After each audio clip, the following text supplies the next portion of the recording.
जैसे ही आप ठंडा पानी पीते हैं या गर्म चाय पीते हैं तो आपके दाँत में करंट जैसा दर्द होता है। इतना तेज़ दर्द कि पूरा मज़ा ही ख़राब हो जाए।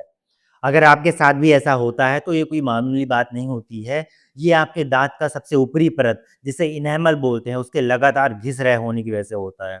नमस्कार दोस्तों, मैं हूँ डॉक्टर सुब्रत और आज हम बात करेंगे दाँतों में पानी क्यों लगता है, सेंसेशन क्यों होती है, झनझनाहट क्यों होती है और ये किस बीमारी के संकेत होते हैं इसका और सबसे ज़रूरी चीज़ इसका पक्का इलाज क्या है। वीडियो को शुरू से लास्ट तक ज़रूर देखें क्योंकि मैं यहाँ पे हर एक पॉइंट क्लियर करता हूँ जिससे आपको हर एक चीज़ अच्छे से समझ आ जाए, वो भी बहुत ही आसान भाषा में और आप इसको खुद से कैसे मैनेज कर सकते हैं वो भी आपको क्लियर से समझ आ जाता है। अगर आपके दाँत में सेंसेशन नहीं भी होता है, झनझनाहट नहीं भी होता है, तब भी आप फ्यूचर में कैसे इससे बचाव कर सकते हैं, कैसे अपनी लाइफ़स्टाइल को थोड़ा-सा बदलाव करके कैसे आप इस बीमारी से बच सकते हैं। दाँतों में पानी लगना जिसको हम मेडिकल टर्म में टूथ सेंसिटिविटी बोलते हैं या फिर डेंटिन हाइपर सेंसिटिविटी बोलते हैं। ऐसा तब होता है जब आपके दाँत का जो अंदरूनी परत होता है जिसको डेंटिन बोलते हैं, वो डेंटिन डायरेक्ट किसी खट्टे पदार्थ के टच में आ रहा होता है या फिर किसी गर्म चाय के या फिर ठंडे पानी के डायरेक्ट टच में आ रहा था, उस टाइम आपकी नसों में झटका लग जाता है। इसी को टूथ सेंसिटिविटी बोलते हैं, इसी को दाँतों को झनझनाहट बोलते हैं और इसी को न पानी लगना बोलते हैं।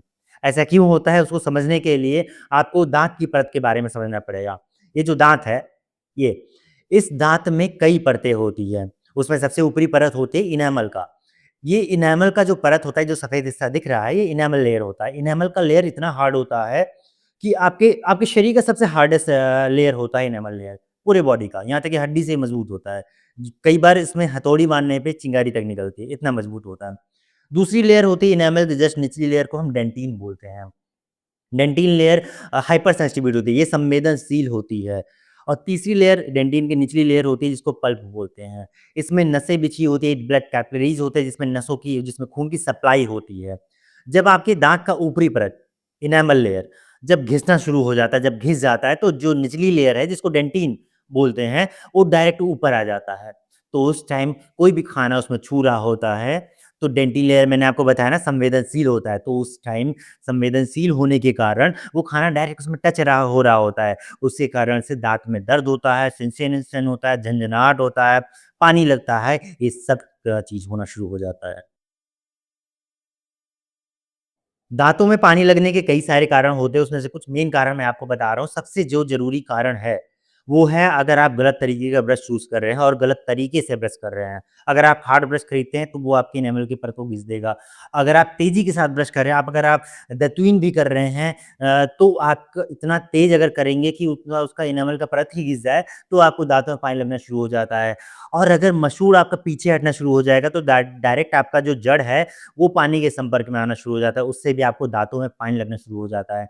अगर आपके दाँत में कैविटी हुआ हो, कीड़े लग रहे हैं, तो शुरू में आपको दर्द तो नहीं होगा लेकिन थोड़ा-सा गहराई में जब ये गड्ढा हो जाएगा उस जगह पे, उस दाँत में आपके, तो वहाँ पे सेंसिटिविटी शुरू हो जाती है, वहाँ पे आपको दाँतों में पानी लगना शुरू हो जाता है।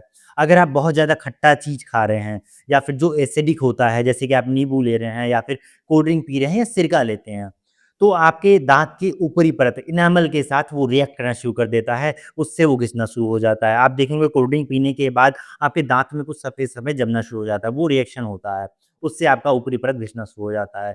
अगर आपको रात में दाँत पीसने की आदत है, तो दाँत पीसने की वजह से ऊपरी लेयर हट जाएगा, डेंटिन की लेयर ऊपर आ जाएगी और उससे सेंसिटिविटी की प्रॉब्लम शुरू हो जाएगी। तो उस सेंसिटिविटी की प्रॉब्लम में कुछ खाने-पीने की चीज़ आपको दिक्कत ज़्यादा पैदा कर देती है, जैसे कि आप अगर मीठा चीज़ ज़्यादा ले रहे हैं या फिर गरम चाय आप ले रहे हैं, गरम कॉफ़ी ले रहे हैं या फिर आप ठंडा पानी ज़्यादा पी रहे हैं या आप मीठा या खट्टा चीज़ ज़्यादा खा रहे हैं, यहाँ तक कि ठंडा हवा भी आपको दिक्कत पैदा कर देना शुरू कर देता है।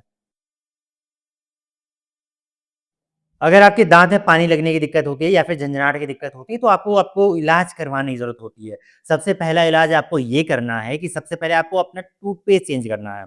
वो टूथपेस्ट इस्तेमाल करना है जिसमें पोटेशियम नाइट्राइट हो, सोडियम क्लोराइड हो या फिर आर्जिनिन हो। इन सब का कॉम्बिनेशन वाला टूथपेस्ट आपको इस्तेमाल करना है। कुछ पेस्ट का नाम मैं आपको बता दे रहा हूँ, जैसे कि थर्मोसील ले सकते हैं, थर्मोकाइन ले सकते हैं, सेंसोडाइन या सेंसोडेंट के ले सकते हैं, हाइडेंट के ले सकते हैं, ईमोफॉर्म ले सकते हैं। इन सब में से कोई सा भी पेस्ट आप आँख बंद करके ले सकते हैं। बहुत ही बेहतर फ़ायदा करता है दाँतों में पानी लगने वाली दिक्कत में। अच्छा ध्यान रखें ये आपको 2 से 3 हफ्तों तक लगातार करना है, तुरंत आपको कोई जादू नहीं दिखेगा यहाँ पे। दूसरा काम आपको ये करना है, आपको अपना ब्रश बदलना है। वो ब्रश लेना है जो बहुत ही मुलायम होता है, ऐसा ब्रश जो लगे ही ना कि आप ब्रश कर रहे हों। हार्ड ब्रश कभी भी इस्तेमाल नहीं करना है, मैंने आपको पहले बताया वो आपके ऊपरी परत, इनेमल की परत को घिस देता है। आप 10, 20, 30 रुपए के चक्कर में हार्ड ब्रश ले लेते हैं जो आपके फ्यूचर पूरा ज़िंदगी भर आपको द दर्द पैदा कर देता है। इसीलिए आप हमेशा हल्की ब्रश का इस्तेमाल किया करें।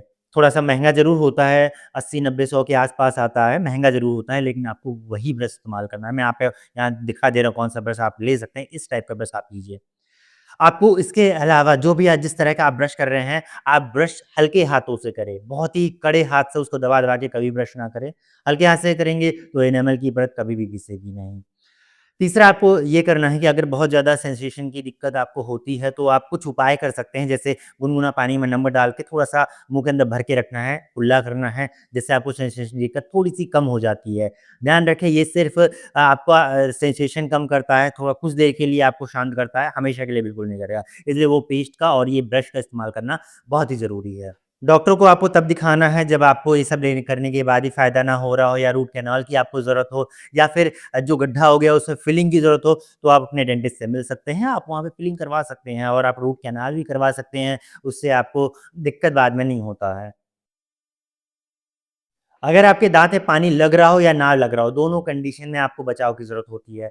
ना लग रहा हो, तो भी फ्यूचर में ये दिक्कत ना आए, उसके लिए आपको कुछ लाइफ़स्टाइल में बदलाव की ज़रूरत होती है।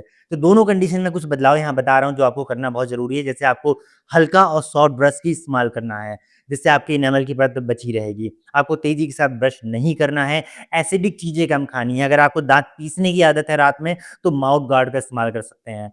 और आपको ध्यान देने वाली बात ये है कि आपको रेगुलर डेंटिस्ट के पास चेकअप ज़रूर करवा लेना चाहिए, 1-2 साल में बिल्कुल चेकअप करवाना ज़रूरी होता है। आप नहीं करवाते मैं जानता हूँ, लेकिन करवा लेंगे तो बेहतर होता है। दाँतों में पानी लगना बीमारी का शुरुआती संकेत होता है, इसको अनदेखा बिल्कुल ना करें, समय रहते इलाज ज़रूर करवाएँ, ताकि आपका दाँत आपके बुढ़ापे तक आपका साथ दे।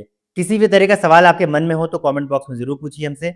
अगर आपने अभी तक चैनल को सब्सक्राइब नहीं किया तो चैनल को करें सब्सक्राइब, वीडियो करें लाइक। मैं हूँ डॉक्टर सुब्रत, थैंक यू।